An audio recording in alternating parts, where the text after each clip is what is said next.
అందరికీ సాయపడే మనసున్న మనుషులు చాలా తక్కువగా ఉంటారు. అందులో ఒకరు ఈ కథలోని చంద్రం నాన్న.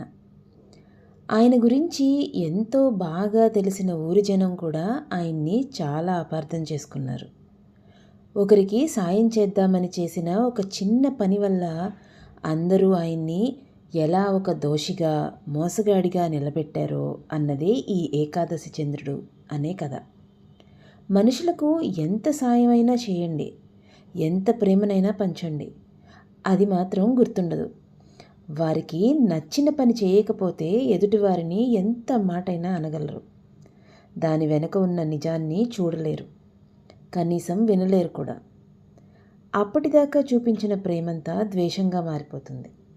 చివరికి వారి చావు కూడా వాళ్ళని కదిలించలేదు. అలాంటి లోకంలో బ్రతుకులు ఎలా ఉంటాయో, అలాంటి వారికి దేవుడు ఎలా తోడుగా నిలబడతాడో అన్నదే ఈ కథ. సాయంత్రం 4:30 గంటలకి నా ఛానల్లో తప్పకుండా అందరూ వినాలని కోరుకుంటున్నాను. మీకు కూడా నచ్చితే నా ఛానల్ను ప్లీజ్ సబ్స్క్రైబ్ చేయండి, లైక్ చేయండి అండ్ కామెంట్ కూడా చేయండి. Thank you.